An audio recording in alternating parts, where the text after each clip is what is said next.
बिस्मिल्लाहिर्रहमानिर्रहीम। अस्सलामुअलैकुम नाज़रीन कराम, नई वीडियो में आपको खुश आमदीद कहते हैं। इस वक्त पाकिस्तानी सियासत में नया फड्डा पड़ चुका है और मामलात काबू से बाहर होते जा रहे हैं। एक जानिब तो अंदर खाते लंदन और इस्लामाबाद में जो दूरियां हैं, जो मसाइल हैं, वो खुलकर सामने आते जा रहे हैं और नवाज शरीफ की वापसी भी रुक चुकी है। इस हवाले से शहबाज और नवाज में क्या चल रहा है और मुस्लिम लीग नवाज के अंदर क्या भूचाल आया हुआ है और मरियम नवाज किस तरह से नून लीग को अंदर ही अंदर दीमक की तरह खाए जा रही हैं, इस हवाले से जो डिटेल्स हैं वो आपके सामने रखनी है।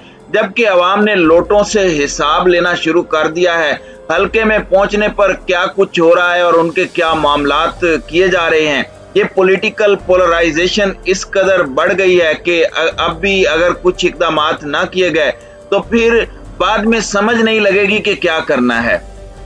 जबकि आसिफ अली जरदारी ने एक खतरनाक खेल का आगाज कर दिया है और मुक्तदर हल्के, पाकिस्तान के जो ताकतवर हल्के हैं, उन पर दबाव बढ़ाना शुरू कर दिया है। ये सारी की सारी कुछ डिटेल्स बड़ी एक्सक्लूसिव हैं जो आपके सामने रखनी है।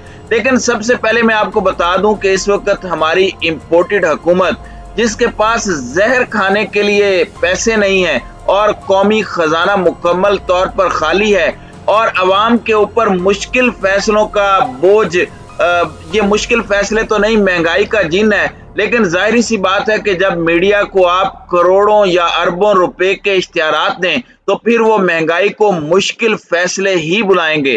तो एक जानिब तो करोड़ों के इश्तिहारात देकर ये बताया जा रहा है कि कौमी खजाना खाली है, जबकि दूसरी जानिब वजीर आजम हाउस की तज़ीनो आराइश की जा रही है, उनकी शाख खर्चियां जारी हैं। वहीं अब जो वजीर खजाना मिफ्ता इस्माइल साहब हैं, जो कोकोमो बनाते हैं, उनका बिस्किट का बिजनेस है, उनकी कंपनी है, तो उन्होंने जो फूड फैक्ट्री प्रोडक्ट्स हैं उन्हें फायदा पहुंचाने के लिए उस पर ड्यूटी 11 से 3% कर दी है।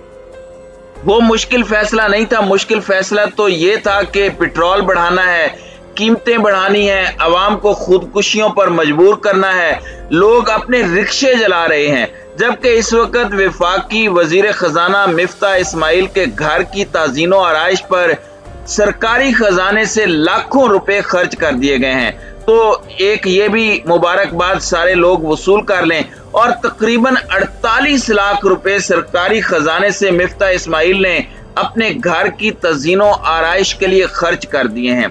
अब इसके बाद भी अगर ये अवाम के सामने आकर मुश्किल फैसलों का राग अलापने या मुश्किल फैसलों का मंजन बेचने की कोशिश करें और अवाम की जिंदगी अजाब बनाएं, तो हम क्या कर सकते हैं। ये कौम तो बस इतना कर सकती है कि पेट्रोल की कीमत बढ़ जाए तो 12 बजे से पहले पेट्रोल पंप पर लाइन लगा दें और एक आखिरी टैंकी पुराने रेट पर हम फुल करवाएं, और इससे ज्यादा हम क्या कर सकते हैं। ये वही मिसाल है जो बार बार मैं पहले भी देता आया हूं।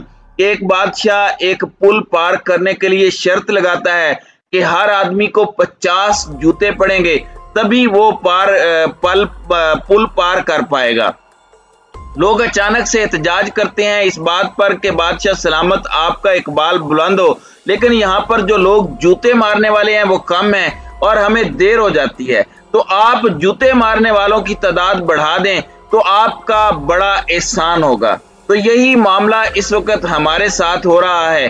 जबकि पूरी की पूरी सूरत हाल के अंदर जो लोटे हैं, उनका जो हशर नशर हो रहा है वो किसी से ढका छुपा नहीं है। एक सबसे बड़ा खैबर पख्तूनख्वा का लोटा नूर आलम खान, उसके साथ गांव में जो कुछ हुआ, फिर उसने जो मैरिट होटल में एक बुजुर्ग के ऊपर तशद्दुद किया इस बात पर कि उसने लोटा कहा था, वो भी आपके सामने आ चुका है। जबकि राजा रियाज ने एक बड़ी दिलचस्प बात की, जब उनके बेटे की शादी हुई तो क्योंकि खान साहब ने कहा था कि इन लोटों से कोई रिश्ता नहीं करेगा, तो उन्होंने ट्वीट किया। और जाहिर सी बात है ये तालीम का फुकदान है, इन्हें समझ नहीं लगती।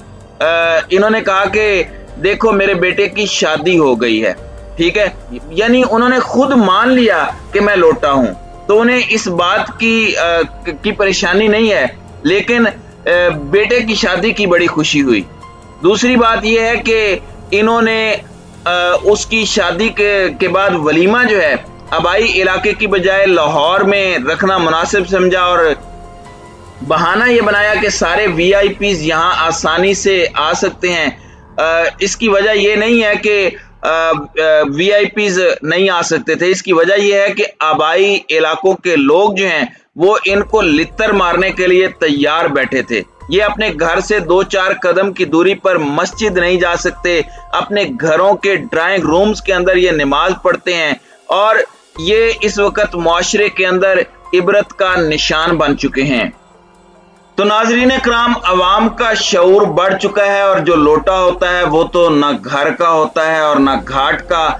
नदीम अफजल चंद साहब पहले ही कह चुके हैं कि ये हमारी हुकूमत नहीं है, जबकि आईएसआई को स्पेशल वेटिंग एजेंसी का स्टेटस दिया। इस मामले के ऊपर भी देख लें कि उनकी जमात ने कह दिया कि हम इस मामले पर इनके खिलाफ हैं। फिर दीगर इदारों के ऊपर भी प्रेशर बढ़ाया जा रहा है। फिर जनरल फैज हमीद जब अफगानिस्तान गए और पाक फौज के बिहाफ पर उन्होंने टीडीपी के साथ जंग बंदी का मुआहदा कर लिया। इस मामले में भी पीपी ने कहा कि वजीर खारजा तो बिलावल है, आप स्विट्जरलैंड के दौरे से वापस तो आए, आप पता नहीं वहां कहां गायब हो गए, क्या करने गए, किसी को कुछ पता तो चले कि आप वजीर खारजा हैं।